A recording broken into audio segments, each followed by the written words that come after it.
Guys, yung lahat na lumalabas na sa FYP ko, yung tungkol sa mga corruption and everything, talagang malulula ka sa mga presyo, sa mga ninanakaw nila. As in talagang hindi lang milyon, trillion, million a day. Grabe no? Paano ka? Grabe talaga no? Tapos, pag lumabas sila, nakawin mo. Bigla ko lang naisip, no? Nakawin mo yung bag niya na sobrang mahal, no? Tapos siyempre pag ninakaw mo, makukulong ka. Eh bakit sila ninakaw lang din naman nila yung pinambili dun sa bag, di ba? Di ba? Tapos sila magnanakaw din naman sila, tapos hindi sila pwedeng nakawan. Tapos ninakaw lang naman nila yung pera sa taong bayan, sa mga nagbabayad ng mga tax. Grabe talaga ang Pilipinas. My God. No? Bakit ibig ko sabihin siguro nature naman na siguro magnanakaw. Pero yung isagat mo talaga ng bonggang-bongga na 1 million a day, 1.5 million a day, para maka-trillion ka, para magkaroon ka ng 30 na sasakyan. Parang, masaya ka te? Kulang pa yan? Kulang pa yan? Tapos, ano mo yun? Parang, kulang pa yan te? Parang, alam mo yung mali na nagnakaw ka, pero yung nakuha mo na lahat ng gusto mo, ui na yung mga luxury things mo, ui na yung mga sasakyan mo. Tapos nakikita mo yung mga Pilipino naghihirap na, talaga, binabaha na. Tapos ikaw nakapang American na sasakyan ka pa, na pinaship mo pa, pinagmalaki mo pang inayupa ka. No?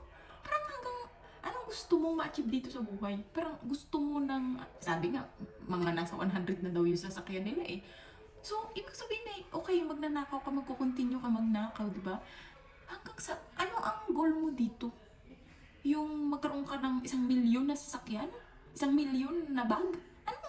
Ibig sabihin na nakuha mo na lahat eh. Naano mo na lahat eh. Ano pang gusto mo? Parang hindi ko maano na hanggang saan ang gusto mo para nakawan yung Pilipinas.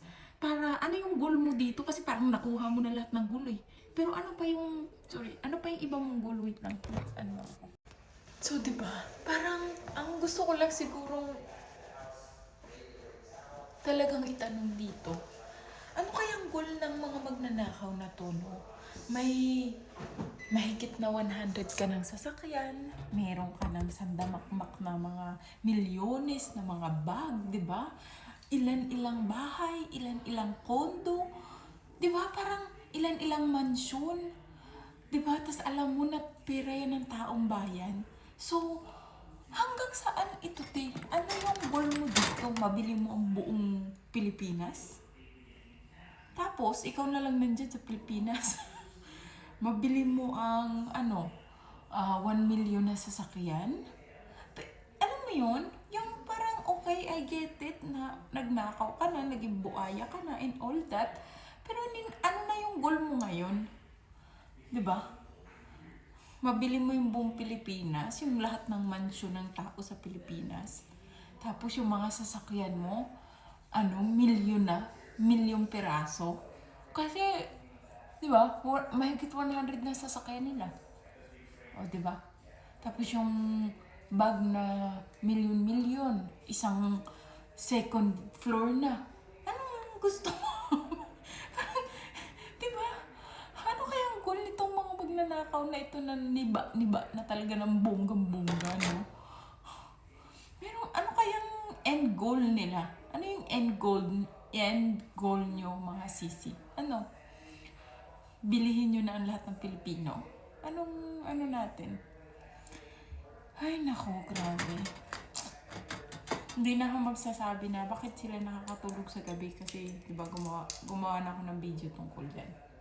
Nakakatulog sila sa gabi kasi komportable ang kama nila at malamig ang kwarto nila. Yun ang dahilan. Kaya sila nakakatulog ng mahimbing sa gabi. Tapos, ang inaano ko pa dito, grabe silang mag-praise ng Lord. Dito talaga ako naluka na ano daw yun ni Lord, ganito daw ni Lord, direction daw ni Lord. Diba? Hindi natin alam kung yung Lord nila si Satanas na pala, be. Diba? Kasi doon sa interview niya, 100 kuno ano daw yun breakthrough or whatever message daw ng Lord, ng Panginoon, di ba? Kaya ngayon, kahit masamang tao talaga, they use God to camouflage, di ba? Sino ang sinasamba nyo, te? Anong klaseng Lord yung sinasamba nyo? Si Satanas siguro yan. Hmm? Kasi parang... Anyway, grabe. Tapos nakatira sila sa Pilipinas, no? Nakikita nila yung Pilipino, Siyempre, wala rin naman silang ibang dadaanan kung hindi yung EDSA sa Manila, di ba? So, nakikita nila yung traffic. Wala'y pakete. Walang pake. Ano? Grabe, nakakaloka. Grabe ngayon. Talagang buaya iski, no? Kakaawa yung mga Pilipino na lumalaban ng patas. May kaibigan din ako nagtatrabaho dyan sa Manila. Yung tax niya ang laki-laki. Tapos gusto niya rin bumili ng bahay. Di siya makabili ng bahay kasi nga yung tax na binabayaran niya sobrang taas. Wala nang natitira. Sobrang mahal mabuhay. Ganyan-ganyan. Diba? Tapos itong mga hinayupak na to, mahigit 100 ang sasakyan. Tapos nakakapag-corrupt ng 1 million sa isang araw. Grabe. Diba? Ang sarap lang talagang tanungin nito na, alam mo na ninakawan mo ang taong bayan. At ang dami mo ng mansyon, ang dami mo ng kondo, ang dami mo ng bag ng mga mamahalin, 100 plus ang iyong sasakyan. Ano yung goal mo dito?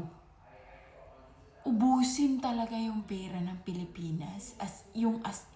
Ubus na, 'di ba? Pero yung tuyuin talaga ng bonggang-bongga.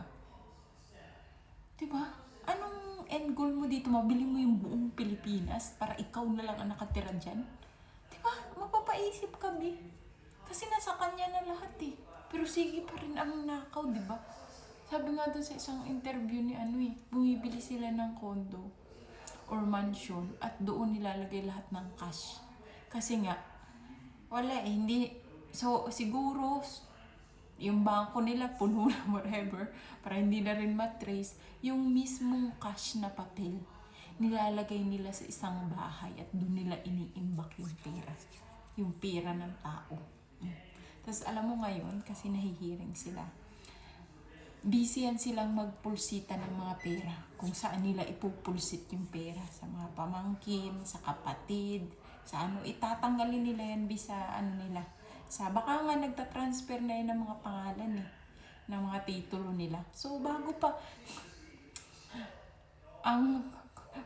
yan mahiring at bago pa yan masisentensyahan, ubos na ang property niya nila na transfer na.